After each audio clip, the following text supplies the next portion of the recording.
What is up, my fellow rockers and rollers out there in the Grunge Bible music community? We are back for another episode of the Grunge Bible podcast. My name is Ethan Shalloway. I'm joined, as usual, by the wonderful, spirited Chris Salona. You look great today. It's a Saturday. We're recording. How do you feel, Chris? I feel fantastic. This is episode 46 with all due reverence to 46 and 2 by Tool. I feel like we need to take a second and just appreciate that. But right off the bat, Ethan, you welcomed all of the rockers and the rollers out there. Are you yourself, are you a rocker or are you a roller? Ooh, I'm a rocker. Rocker. Yeah, I think so. I don't think I haven't been doing much rolling in my years, but I've been rocking a lot. So yeah, I'm a rocker. How about you? I don't know. I think it depends on the day, you know. I feel like I've been doing more rolling than rocking lately, whatever that means. But I feel like I'm rolling today. It's a good roll. It's a nice slow roll. Well, hey, that's honestly perfect, dude. You need the rocks and the rolls, and so we got one of each. You know, I'll rock, you roll, and fuck it, we got a podcast. Fucking right. Just like that. Perfect symmetry, perfect circle. How are you today? Dude, I'm doing good. It's a beautiful day. There's a lot of good sports this weekend, and you know that we love watching sports. So I got a few. My favorite thing to do on a Saturday, if at all possible, I don't like working on Saturdays, but I do like doing work for like 2 hours, like 1 to 3 hours, being productive. So we went out and did like a little small job. Well, you're getting ahead. Those are all free hours. Nobody else is doing it. Everybody knows you make your money on the weekend, and we went and cut some wood for it took like an hour and a half, 2 hours. That's perfect. You wake up at 8. Gives you something to do, but a lot of people are sleeping in on Saturdays for obvious reasons, and you just get ahead. So I love getting out there and doing something, but I don't want to be out there till 3 if at all possible, because the day can get away from you. Yeah, then you're quickly. Really dipping into your recovery from the week and your fun time too. Yeah, you'll only have Sunday to recover. So I got out early today and I did something. It was great. Came back. We got a podcast to record and a lot of good stuff lined up. So my energy levels are high. That's really fantastic. Good. Yeah, How about you? How are you doing? I'm pretty good. So as you alluded to, we're recording this hot off the heels of the In Utero episode that came out yesterday. So we're recording this on Saturday, January 22nd, and this episode will be coming out on the 28th. So we're getting ahead of the ball game a little bit, and that feels good. Kind of getting up, taking care of the things that need to be taken care of. I had 2 cups of coffee this morning. I normally do 1, but I was sitting here this morning. I was like, you know what? I deserve a second cup of coffee, and there's no rules. Nobody's keeping me from doing it, so I decided to indulge. So it's going to be a good weekend. That's awesome. Are you still drinking your cup of coffee right now? Or? I'm already finished. I've been up for a little while. I saw on your personal water. I saw on your personal account you asked how long does your morning coffee last you, and I think that's a great question, Chris. How long does your morning cup of coffee last? How big is your cup actually? So it depends. If I go and get coffee, I usually spurn for the large or the XL. In which case. The baseline is usually an hour, but if I'm sipping at home, it's like 8 or 10 ounces of coffee. 30 minutes or so, I'd say. Yeah, I guess a large at Dunkin' it's like 16 ounces. I think so, and they have an extra large, which it's got to be 24 ounces, 22 ounces, which that's a lot of coffee to be drinking. It is. Sometimes it's just what the doctor ordered.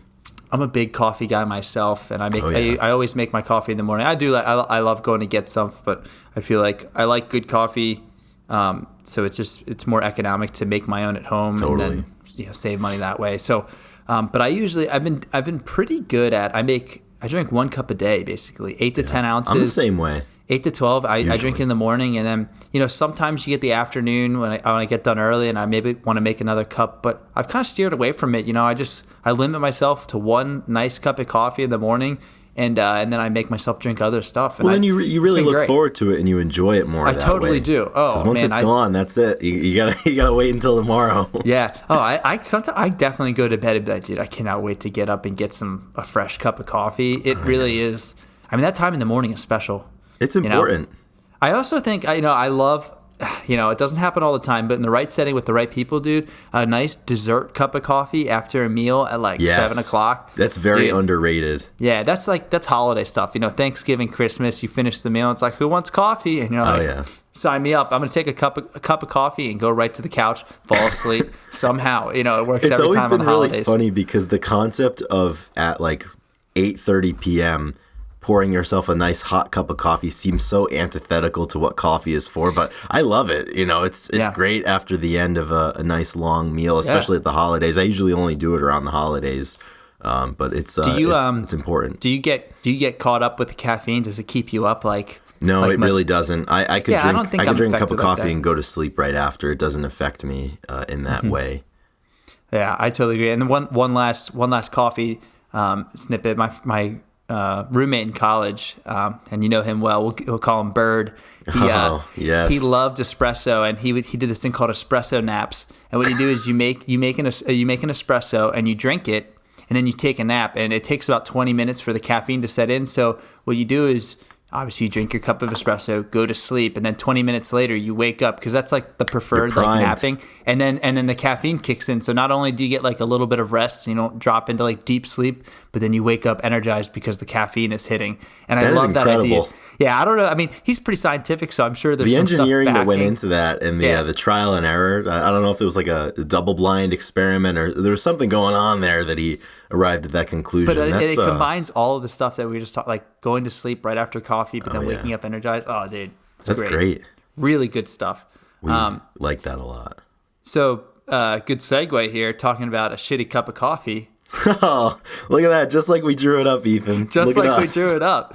If you are looking for a good shitty cup of coffee, we know just the place. And that's by becoming a nice Grunge Bible patron. Our lowest tier is $2, and there's a lot of people that, think that we're as good as a shitty diner cup of coffee, which is going to be like $150, $2, 4 episodes a month, 50 cents each. Boom. You're in the Grunge Bible diner right there. Yeah. You know what I mean? And we're open 24/7. We never close. Yep. You get to listen to us as you sit and look at the menu for, I don't know, pancakes or something like that. Absolutely. Do you know the best part about this, Ethan? I don't know. What? Once again this week, we get to ring the proverbial bell because we have somebody else who joined up. This is like 5 weeks in a row we've had somebody decide to join up. We are, in the words of Donnie, we are absolutely slamming them tonight. Like, I mean, you got to get on board. I love that people are showing the support. They're coming out, and let's hear it. Like, who do we got? This is absolutely a good one too. Yes, this is a very good one. So they took us up on the special name. I love this. Absolutely. So probably that must have been 6 or 7 episodes ago. We challenged the listeners out there that if they join up to give us a creative name, and now this new individual who decided to join us over on Patreon as a top-level patron is one of our longtime followers and friends of the podcast. And needless to say, they have decided to enter their name as What the Fuck's Up, Denny's. So we now have a patron, and I'm going to be able to say it, hopefully for the rest of time at the beginning of every podcast, What the Fuck's Up, Denny's. So I'm really excited for that. We had some good back and forth. They're very appreciative of what we do, and they've been connoisseurs of all things Grunge Bible for a while now. So it's really awesome to see that they've decided to take the jump. Yeah, I saw that he said that he was tired of getting a free meal, and I love that. time to pay his dues. Yeah, I know it's a lot to ask, but I would love if he could have a microphone every time you say his name and say, "What the fuck's up, Denny's?" Yeah, maybe we can get Drew to do something here with some fancy effects or something. Bring in the audio, yeah. Yeah, so we've got amazing. What the Fuck's Up, Denny's, and that individual is joining a ever-growing list of our top-level patrons. So this week, the list stands at the following. We can thank Jade Mercado, Victor Schaefer, Release, Doug Endy, Wayne Staley, Rachel Corning, Bubby, Millie, Alexis Shannon, Fuck Soup, Jamie Lynn, Kayla Jean, our number one fan from Australia, Marianne, Laura Nyreen, Shannon Gorgone, Sue, and Sunny Mashburn. Wow. That's great.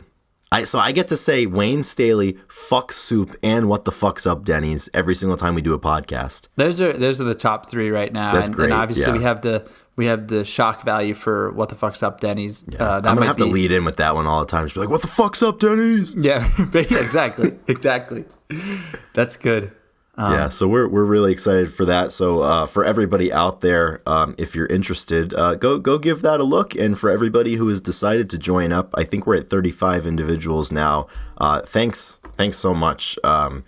this podcast would not happen without you. As we've been saying the last few weeks, we are closing in on 1 year, and we wouldn't have made it 1 month had it not been for your generous support with listening and with becoming a patron. So needless to say, thanks to them, we get to bring them another quality episode. Well, hopefully it's quality, but episode 46, Ethan.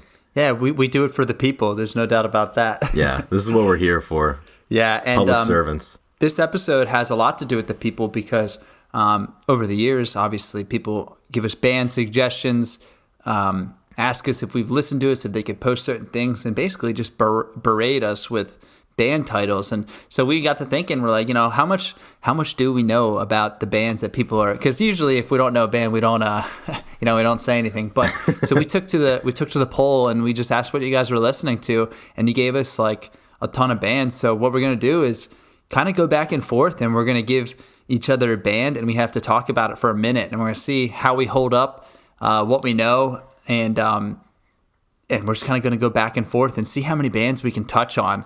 Really? Absolutely. This is great. And just like you said, oh my gosh, every single day we have somebody in the direct messages asking us what we think about this band, or, hey, have you heard this band? And some of the time the answer is yes. Some of the time the answer is no. And like you said, when it's no, we don't really answer. And even when it's yes, sometimes we don't answer. But this is going to be great. This is it's kind of like a speed round type scenario going on. We'll each have a minute to share how much we know or don't know about these bands, and if we have any hot takes, I have a feeling there might be a couple of those in here for both of us, which I'm very excited to both air mine and listen to yours. The mic is hot. The mic is hot. It's steaming. We're gonna have to get a cooling system in here. Yeah, and that's what everybody's here for, our hot takes. So we're gonna do our best, and yeah, it's funny. I mean, that's kind of how. I mean, that's. For a while, that's how we got into Primus and Helmet. A few bands that people are unrelentless. They were relentless with talking to us about it. So, in keeping with tradition, it's about time we give the people exactly what they want. The hose water. The crowd is hot. They need some hose water to cool off. They want to be hosed down with the sweet release of cold water on a hot day. Okay. Now, that sounded way too sexual for the Grunge Bible podcast. Maybe. That's right. Maybe that's what they want too. I don't know. We're serving every interest here. For the people watching on YouTube. Yeah, that's a special one for you. Oh, that's good. Drew, keep that in there. That's gold. Yeah, we're keeping that. That is very important. All right. So Ethan, I'm gonna ask you. Would you like to ask first, or would you like to answer first? You've won the toss. You get to decide. Yeah. You know what? I'm gonna give you the first one. So I'm gonna go ahead and start this off. All right. So you're gonna ask me this, and you put me on the clock, and you cut me off when my time is finished. I'm a little nervous right now. I have no idea what's coming, and I'm scared. It's like that. It's like that meme from I Think You Should Leave, and it's the picture of the guy in the car, and he's like, I have no idea what the fuck is going on, and I'm really scared. That's right. Don't you know how to drive? No, I don't. He's I'm really scared. So that's me right now. I'm terrified. Don't be. The first ones will be easy. Good. I need to ease into this a little bit. All right. So the first band, Chris, you have to talk about for a minute is the Screaming Trees. Oh, the Screaming Trees. Let me go. Here I go. The Screaming Trees, one of my favorite bands of the Seattle sound of the grunge scene. You got the Connor brothers, Barrett Martin and Mark Lanigan. I've been partial to them for a long time, largely because of Mark Lanigan. I think, everything that they did, especially Sweet Oblivion and their Dust album, really, really great. I am a connoisseur and I enjoy anything that Mark Lanigan sings and or writes.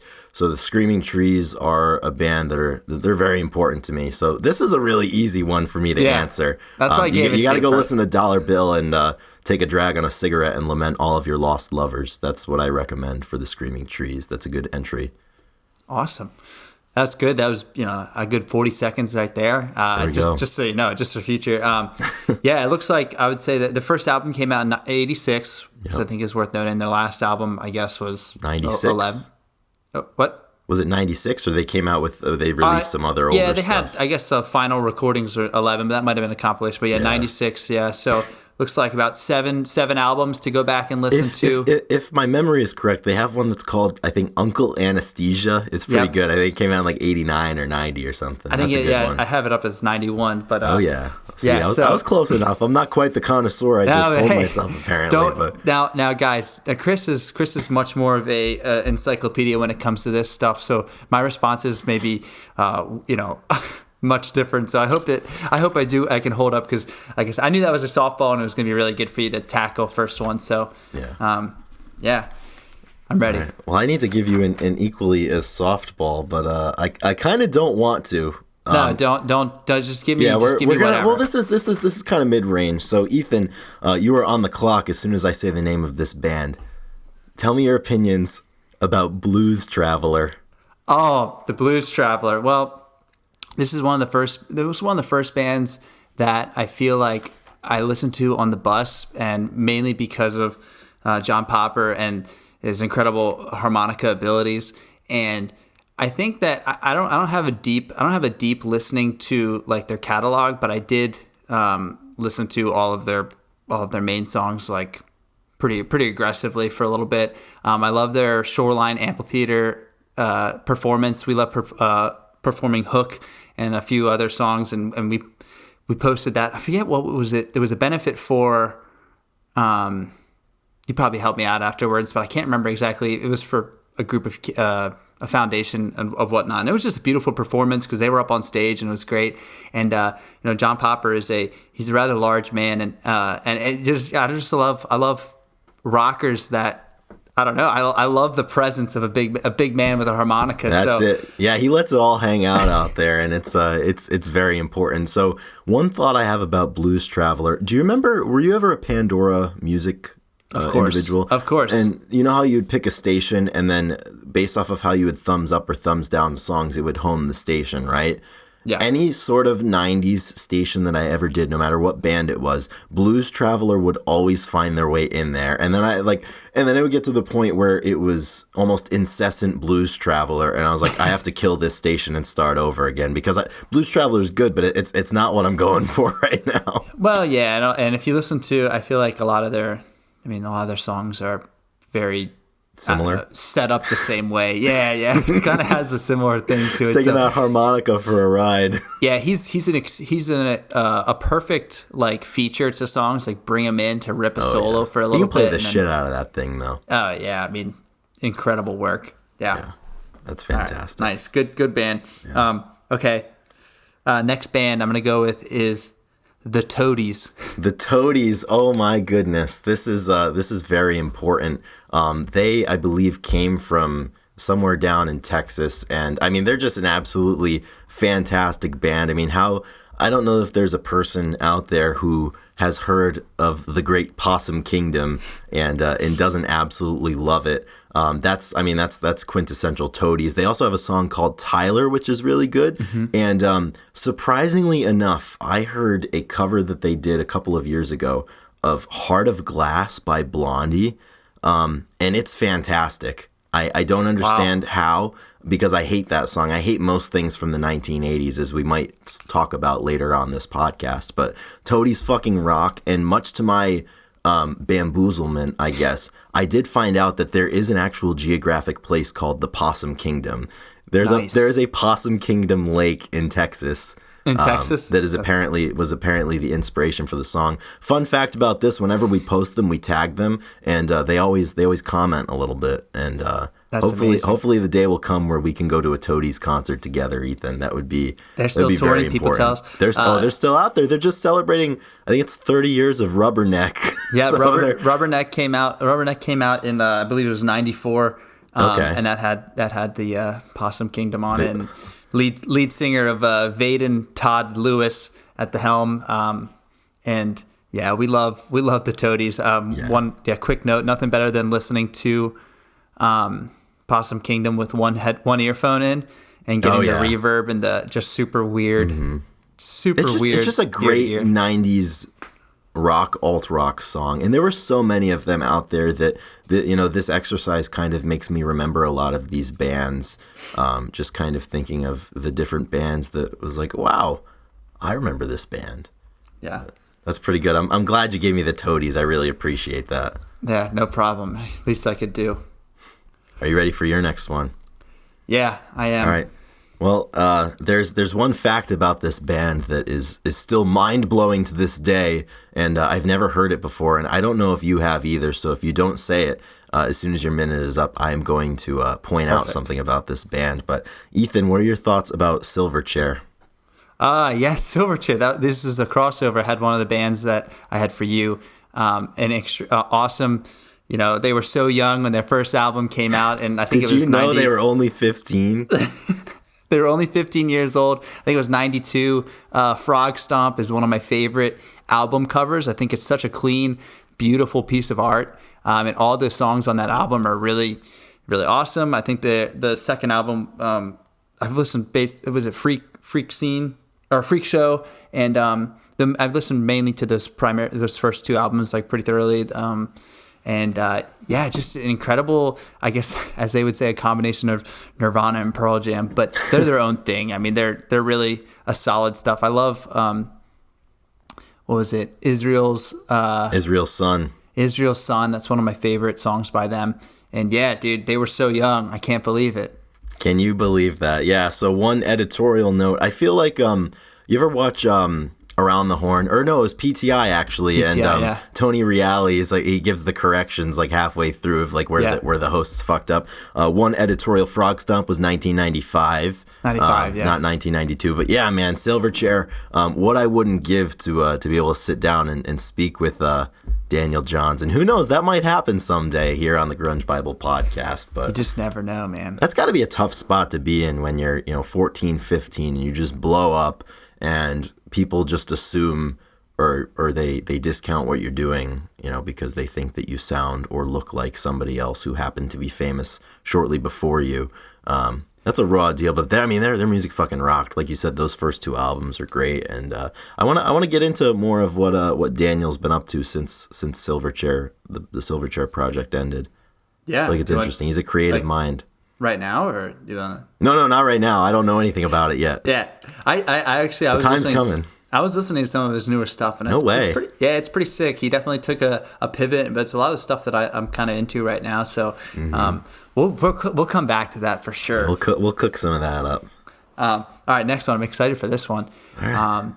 Chris, what are your thoughts on Guns N' Roses? Some GNR. Fuck Axl Rose, man. I don't appreciate it. I've said this time and time again. Nothing about what Guns N' Roses is or does it for me, nor has it ever done it for me, nor will it ever do it for me. The only thing that I semi-respect about Guns N' Roses was the fact that Slash was in it. Thanks to the marketing strategy of Guitar Hero 3 Legends of Rock, I thought for a long time that Slash was the undisputed greatest guitar player of all time. I don't think that's true. I appreciate his choices of hats and his proclivity to smoke cigarettes while he's playing.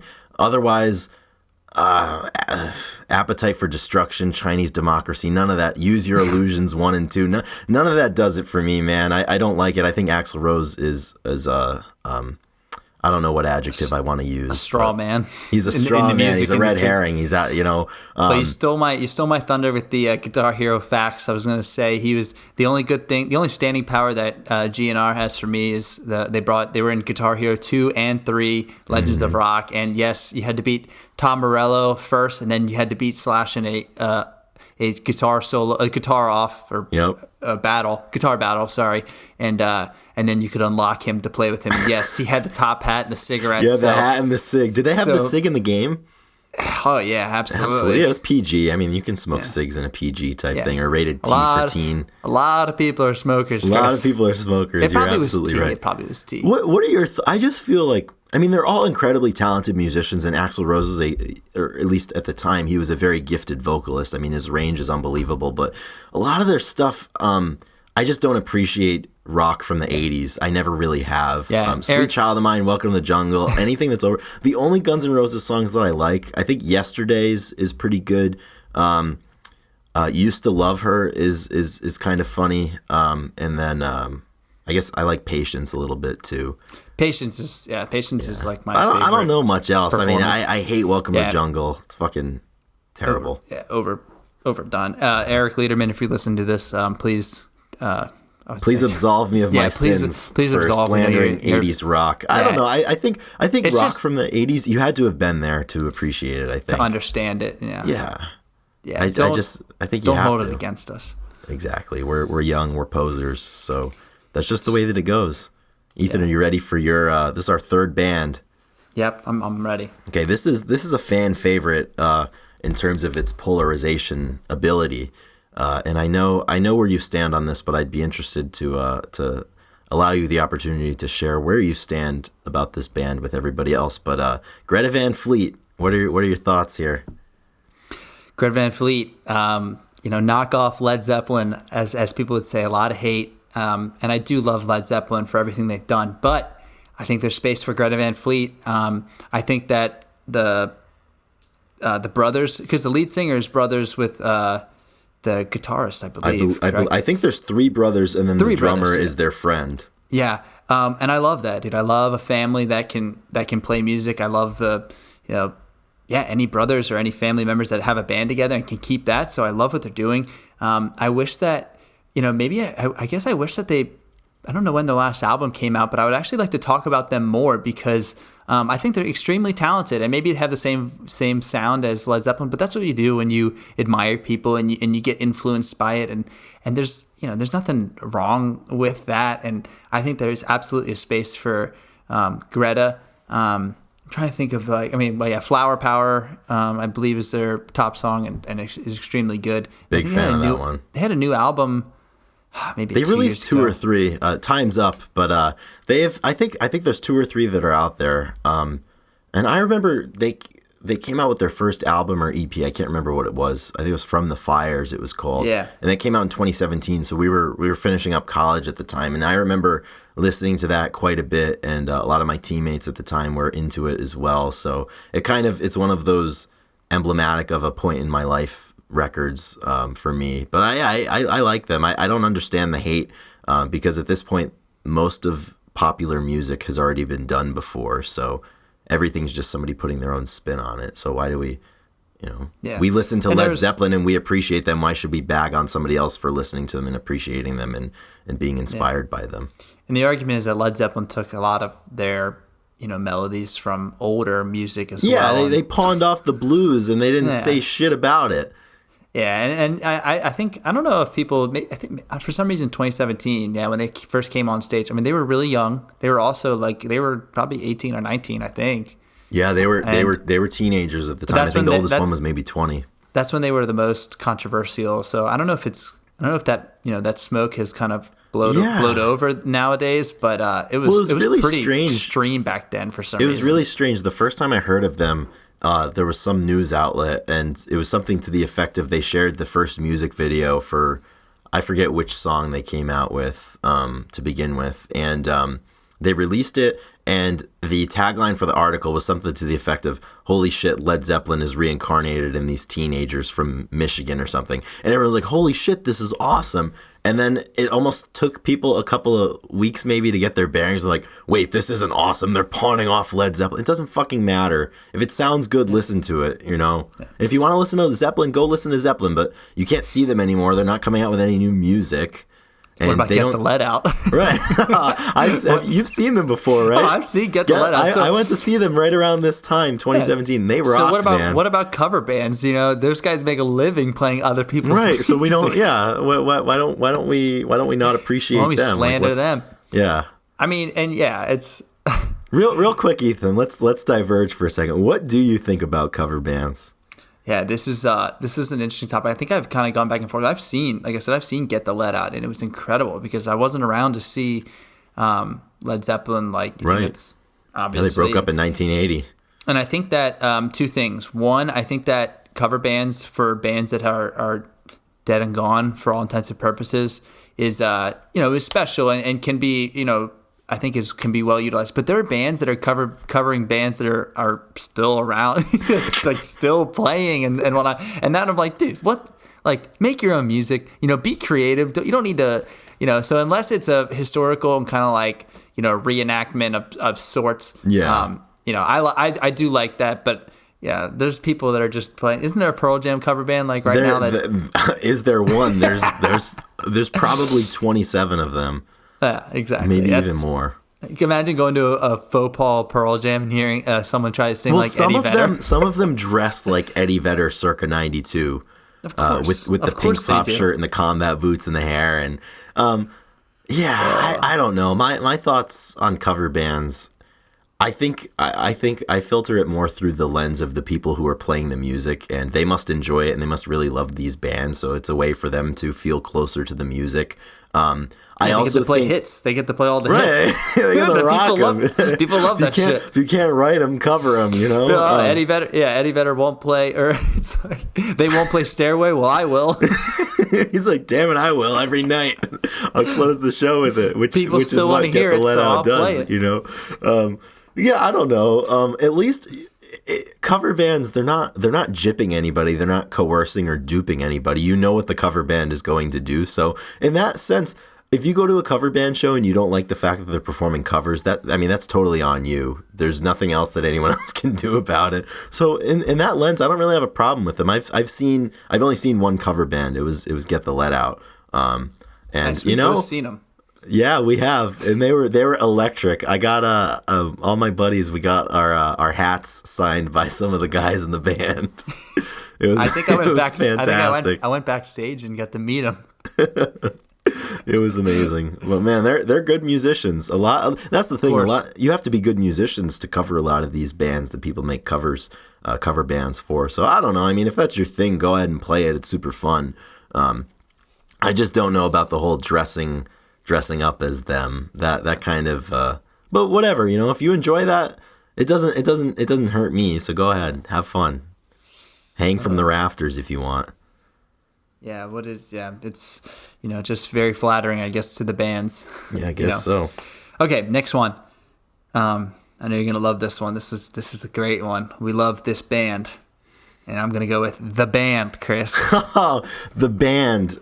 So, where do I begin with them? This band is one of the seminal bands for us as music fans and connoisseurs of lyrics and instrumentation. I mean, it starts and ends with Levon Helm, the drummer, Helm, baby. and the singer. I have been known to be very appreciative of Levon and the band as a whole.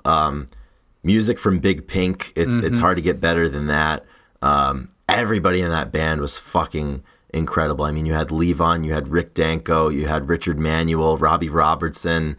I mean, they were fantastic. One song that almost song of the week for me a couple of weeks ago is Chest Fever by the band. Wow. It's really fantastic. They were the perfect mix of like rock, blues, folk, Americana, and everything. And they were good. They were so good. I love the band. I absolutely love the band. I do too. And you got The Last Waltz, and I mean, not to. Mm-hmm. That's important. There's another band that we can just kind of morph these two together. But this band, the band, is so much more influential and has so much more staying power than the Beatles. I mean, if we're going head to head, I think the band is just altogether just more enjoyable. And I mean, okay, so me and Chris don't like the Beatles. We don't get like it. The Beatles. We don't get it. I mean, especially when you have the band to listen to. And so if you put up the band, the Rolling Stones, and the Beatles, I mean, it's no question going to be, the music from the Big Pink and The Last Waltz. And so, what is it about the Beatles, Ethan, that you don't like? That's the thing. I can't. I don't know if I can pinpoint exactly where it started or why. It's like why you don't like a certain food or something. I don't know. I just don't like it. I don't know if it's because everybody's like, oh, the Beatles. Everybody, like, I grew up like, oh, they're so. John Lennon. He's the beacon of peace. He was actually a shitty person. He was a horrible person. Just the way that people talked about it and all this stuff, and then there's like this resurgence of kind of like memes, kind of trashing the Beatles, which I think are really funny because it just it's just a meme that it just fits. It just makes sense in my head. So do I have a specific reason? No. Do I think that some Beatles songs are good? Like, of course, like right. Eleanor Rigby, I really like that because everybody covered that in American Idol back in the day when I was growing up, and I always thought that song was good. And obviously they have good music, but right. I don't. I'd rather listen to the Beach Boys. You know what I mean? And my goodness! And their weird shit. Wow. That's I don't out know. there. What do you Yeah. think? That's I'm Why the do you same not way. like them? I don't know why I have a deep disdain for them. And the thing is, I love George Harrison. I like Paul McCartney. I don't know really anything about Ringo Starr, and I don't like John Lennon. I think John Lennon was a piece of shit. So, so speaking of the memes, I'm sure you've all seen it. If not, we're gonna post it. But there's that picture of John Lennon walking down the street with Yoko Ono, doing like this absolute madman walk. And my first incarnation into Beatles memes was they took this picture and they said, fuck it, I'm just going to say it. John Lennon deserved to die for walking like this. And I posted that exact meme on Grunge John Bible Lemon. once. John Lemon, Lemon. they said, not even Lennon, John Yeah. Lemon. So I posted that on Grunge Bible maybe a year and a half ago, and it got heated very quickly in the comments, and Yeah. people, I had to take it down. It was that bad. Yeah, one of the few things that gets archived, understandably so. Maybe that can be a little Maybe bit. that was a little too aggressive, and we probably little would have gotten suspended for that anyways. a little dark humor thrown in there, and Yeah. we understand why. So do I but, think that John Lemon deserved to die? No. I don't think he did, but I don't like him. I really don't. And yeah, the Beatles, they just didn't do it for me. Yeah, they were no band. They were not. No, they were no band. They weren't even. They were no band. They were no There's no Levon Stones. Helm, They were none of these bands from the '60s. I don't think they were. The only thing they were good at is they commodified what they were doing, and they became. They had such a lofty persona and mystique about them that elevated people's, I think, critical opinions of them as a band. I mean, that's my uninformed, 25-year-old viewpoint here, but it's okay. It's mine. It's my opinion. So fuck y'all. It's crazy that these bands. I mean, I think the band is like end of like late 50s they started, and 58 for the Beatles or something like that, and that's like. Yeah. Shoot, that's almost 70 years ago. It's a long time ago. Popular music has been around for a long, long time. Yeah. It's crazy to think about. I have another one. This is a similar one that people really, really love, and personally, I just never really got got what all the fuss was about with this band. But Ethan, are you a Metallica guy? Let's hear your thoughts about Metallica. I love this.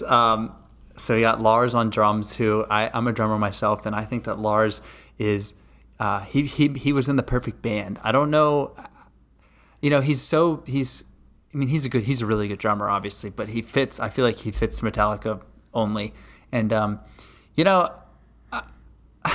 used to not like them when we first started listening to them. I did not like them. I thought they were pretty corny in a lot of ways, but then I got into them a little bit more, and I really do like. Some of the way they put their stuff together. And I think it was the Netflix documentary that really hooked me on. It was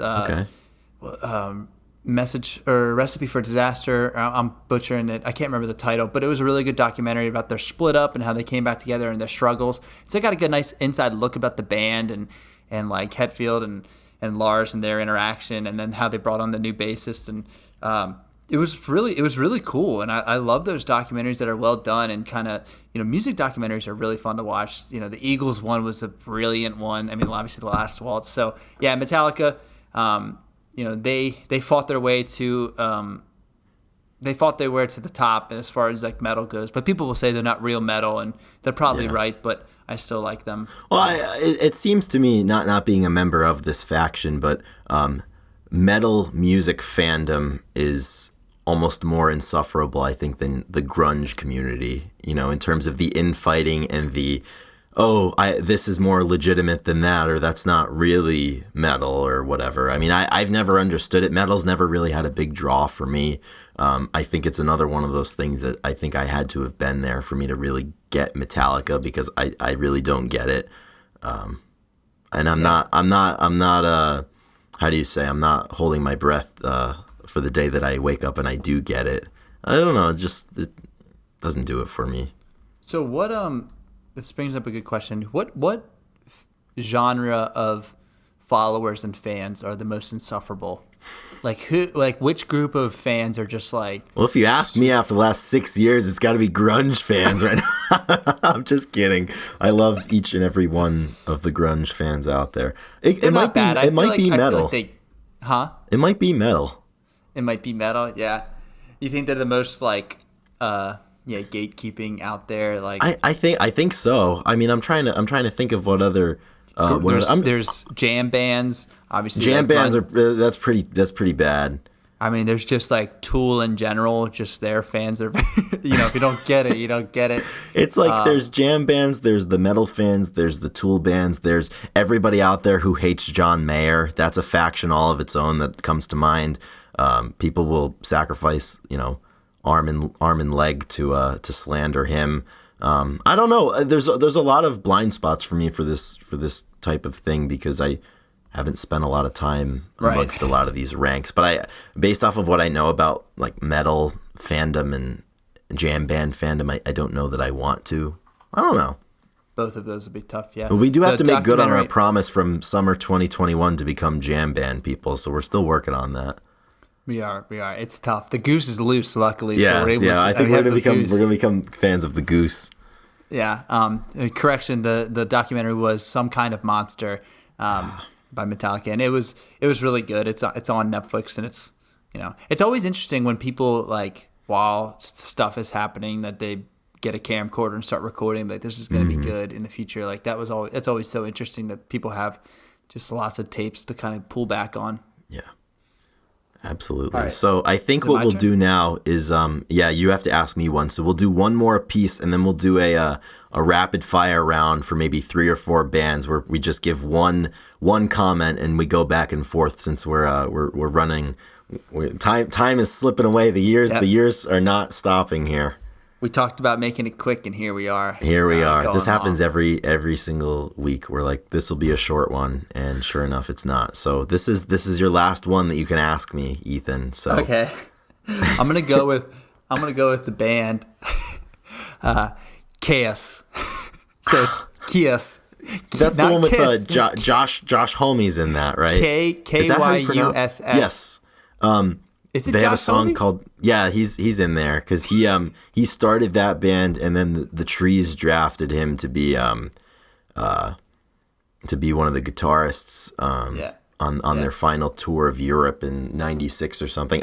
My opinion of them is that I really don't have an opinion. I think I know Gardania. I think that's one of their songs. It's one of those bands that I've posted 2 or 3 times and everyone's like, you need to post more of them. They're really good. So I don't really know.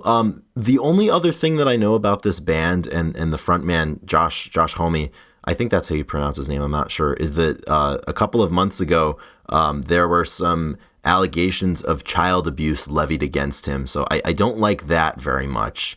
I'm not a fan of that at all. No. If there's truth to that, I really, really absolutely hate that. But as for the band, I don't know. Yeah. I couldn't care less about this band. Couldn't care less. Yeah, I think the best things they did, it looks like they're associated acts. Some of the members played in Queens of the Stone Age and Them Crooked Vultures. So the best thing they could do. Yes, because I think Josh was in Queens of the Stone Age too. So I guess the best thing they did was play in other bands and help them out. Cool.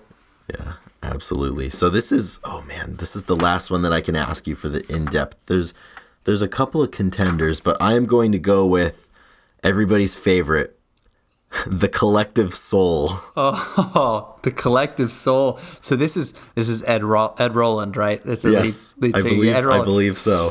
You know what? We got Shine, and what is there? Something December. Part 2. December, yeah. Dude, you know what? I'll say, dude, Collective Soul fucking rocks, man.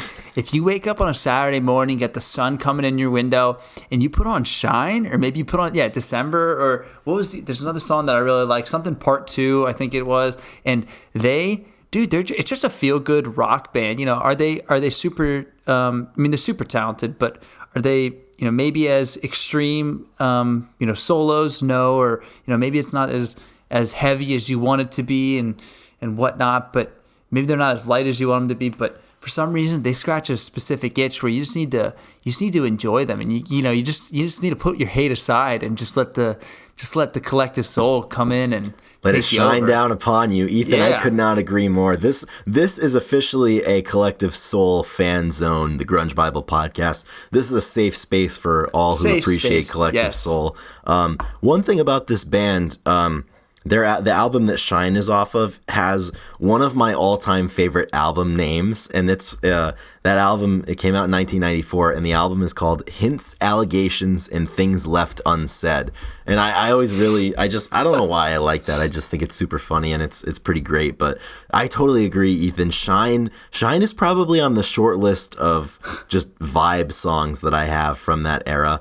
And I know Rock FM radio is quite fond of Shine. I remember hearing that song probably for the first time, and my mind was blown. I mean, it's made for radio. It's a perfect radio song. Yeah, perfect car song. Yeah, I mean, you can't really beat that. The song that I was talking about is Y Part 2. That's the song. I think I posted it one time. Yeah, I don't know. They didn't. That was a thing left unsaid, I guess. Yeah, exactly. It might have been a hint or an allegation. That was off the album Blender. So, dude, I love the album titles from like the 90s and the 2000s, and the covers, and like you got Blender. They're so good. Yeah, you got like random. I don't know. Like Semisonic Feeling Strangely Fine is the name of one of their albums. I mean, some of these bands. I mean, they're great. Another Collective Soul album is called Disciplined Breakdown, which I really appreciate. I think we've all been there in one form or another. That's pretty good. So what do you think? Because there's still some bands that are on my list. So you think we rapid fire? I'll say a band name. You give me one thought, and then you rebut with another band. Yep. Yeah. Let's do it. All right. Let's see. Ethan, 3 Days Grace. High school, love them. Should have had a better peak. That's incredible. The Eagles, Chris. Man, I've had a long night and I hate the fucking Eagles. I actually like the Eagles. So do I, dude. I had to reference the We have dude to say there. it. We have to say it. You absolutely have to. Bush. We ain't gonna come back down from this cloud. I got a machine head. Everything Zen, come down, dude. I was actually just jamming to them into the weight room. Machine Head was one of the first covers and Glycerine we ever played. Mm-hmm. Love Bush. Would love to talk to Gavin Rossdale. That's incredible. All right, Chris. Butthole Surfers. I know nothing about this band other than the fact that they played on a bill with positively every other band at some point in the 1990s. Yes. Yep. They definitely. That's all I know about them. They're brought onto the concert tour because of their name can be on the poster. They have the song Pepper. Going it's provocative. Down People are like, oh, what's going on here with this? I don't know anything about the Butthole Surfers. Ethan, what do you know about Toad the Wet Sprocket? Damn, I know the name. I probably have heard a song, but I cannot think right now who the hell Toad and the Wet Sprocket is. But I do know them. Me either. All right, Chris. Ween. Gene and Dean Ween. Apparently, they were the inspiration for SpongeBob the Mollusk. Yes. I don't know if there's any truth to that. I haven't fact checked it, but this is a safe place to share complete and utter bullshit. So Gene and Dean Ween helped create SpongeBob. there you have it. That's all there is to it. All right, Ethan. Lit. Oh, I'm blanking on their perfect 90s rock band.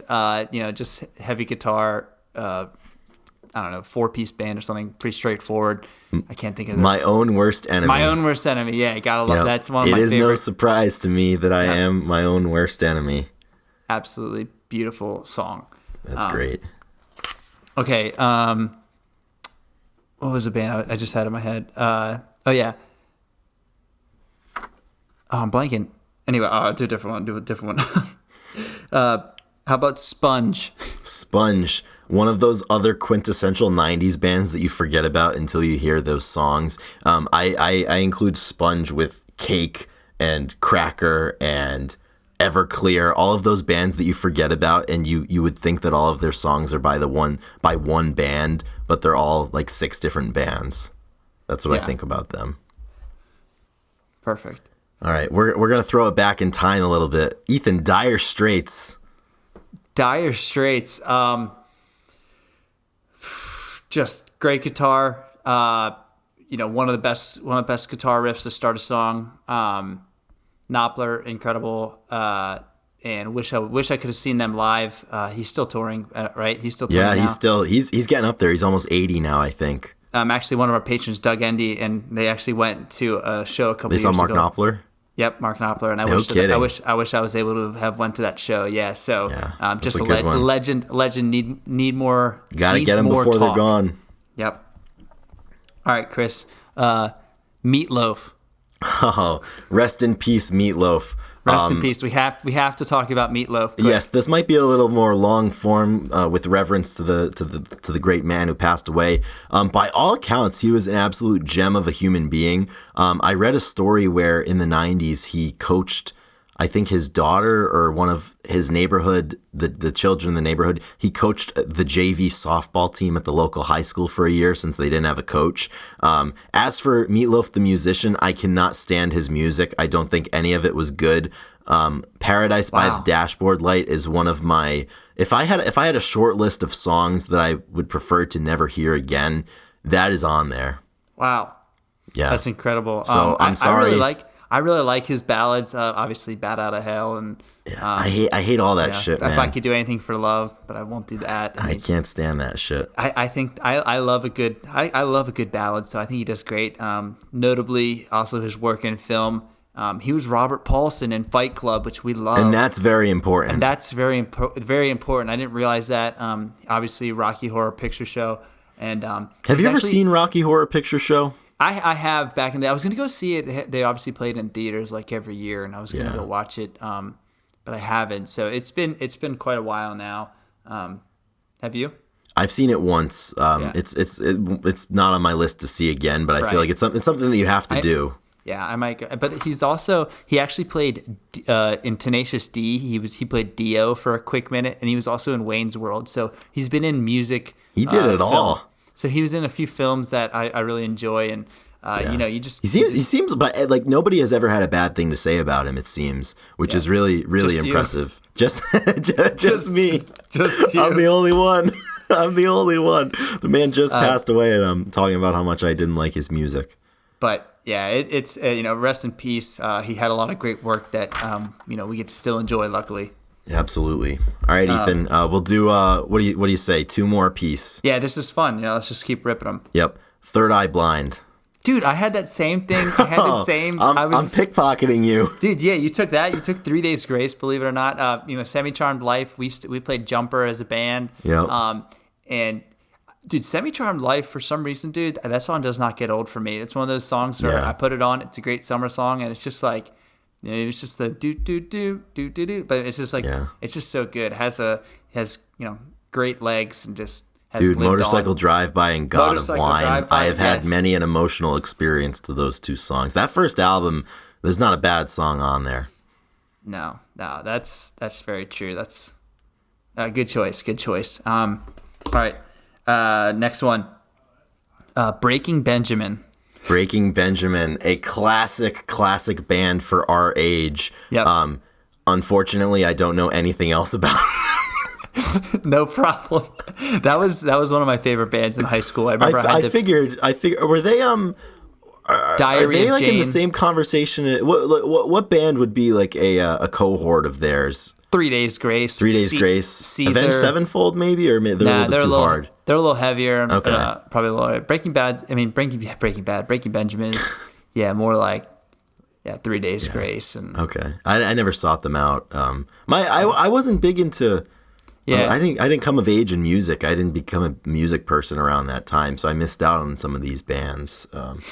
He missed a little bit, but probably not much. But I sleep well at night, regardless. Breaking Benjamin was that was played in most high school weight rooms. Just like 3 Days Grace, all the time. Every single good. time. It was one of those bands. All right, Ethan, the Goo Dolls. The Goo Dolls. Obviously, first comes to mind is Iris. Actually, I loved that song in high school. It was just if I needed to get into my feels, and if I wanted to feel emotional, I think I played Iris. That was the song that. You could play any of those songs, but I loved them. I really did. I had a soft spot for Goo Dolls for a long time. I have shed tears to the Goo Dolls, and I'm not afraid to admit it. Yeah, Black Balloon, Name. Oh my gosh, they're really, really, really good. I appreciate them a lot. So those were my same vein. Yeah, same vein. This is the last one. So last one. Okay. Yeah. Matchbox 20. I shed tears to this one too. I fucking love Matchbox 20. So do I, dude. Yourself or Someone Like You. I'm sorry, milady, but we posted a meme about Yourself or Someone Like You a couple of weeks ago when we were together and we were under the influence of alcohol. And man, this is a great band. I really want to talk more than just 5 seconds about them, and I already did. This band's fucking awesome. I mean, 3 a.m. obviously. Unwell, that's a great song. If You're Gone or When You're Gone, I forget what it's called. How Far We've Come, that was a classic middle school song. Yeah, played that in the band early on. Yeah. Man, I love Matchbox 20. Rob Thomas is great. Let's do an episode. Yeah, let's get Rob Thomas on. Let's get him on. Let's bring him in. Let's get him on. That would be incredible. I mean, Matchbox 20, we need him, and we need Gavin Rossdale. Yes, and Ed and we Roland. Need John Renzik from Goo Dolls. We need to get them all in a room and see. And Ed Roland from Collective Soul. Wait, last one. What do you know? What do you know about Filter? You know Filter? Oh, hey man, nice shot. Stephen Gillis on the drums, maybe? Yeah, that thing rips, man. Stephen Gillis, of course, now plays in the Social Act band in Chicago with our good friend John Krenger. Yes, we need to have him on the podcast, Chris. Yeah. We have to do it. He's seen it all. Yeah, I need a live performance of Hey Yeah Trash Can, which is my favorite from the Social Act band. Wow, we knocked him up. We knocked him down, and we did not knock them up. We struck him down and knocked him over. Lined him up, knocked him down. That's what I was trying to say. Oh man, yeah, another one. Needless to say. We sat down I'm out of breath now for a quick pod. I know, Yeah, we're 56 minutes in right now, if my math is correct. So if you guys are still listening, thank you so much. You guys are the real MVP, not just the people that start the podcast, but it's the people that finish the podcast and are with us here till the end. So if you guys are here now, I'm giving you a special high five, a little virtual high five, because you guys rock, which means you guys probably already have liked and subscribed to the podcast and even left a review. But if you haven't done one of those three things, that's what helps us get noticed. Get us on the, we're going to be top 10 in music commentary, Chris. We're knocking at that door. So like, subscribe, and then leave a review, because, that just helps us get, a little bit better equipment and all the good stuff. So help us out, would you? And, absolutely. But honestly, you guys listening is all we need, and we're super thankful for that. We certainly are. We're a ways down the road on this journey, and as Ethan said, we're knocking on the door of the top 10. So even if you don't like us, do it because you hate Up Rocks, you hate the New York Times, you hate Rolling Stone, you hate Amazon Music Now. It might be one of those the enemy of my enemy is my friend type scenarios where like you might fucking hate one of those companies, so you might as well push us up over top of them, because we're closing in, we're coming for them. And we are a DIY podcast. It's all in-house between Ethan, myself, and Drew, our lovely producer, who we need to thank right now for all of his great work here.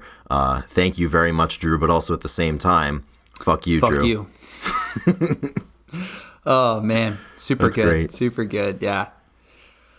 That's all I got. You want to do a quick song of the week? We just talked about I do want to do a song of the week, because this exercise has got me in the mood for one band and one band only. And it's gotta be Collective Soul. It might as well be. I'm just gonna go right into it. My song of the week is "Old Man and Me When I Get to Heaven" by Hootie and the Blowfish.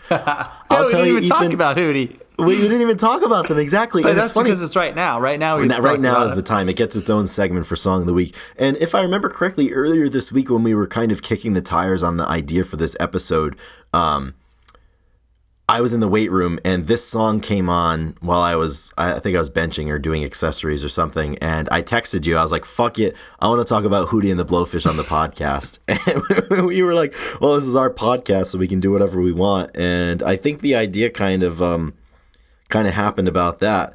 So Hootie and the Blowfish. This is certified one of the greatest bop songs of the 90s. I'm here to say it. Old Man and Me. It's great. Old Man and Me. Absolutely. That's great. I added it.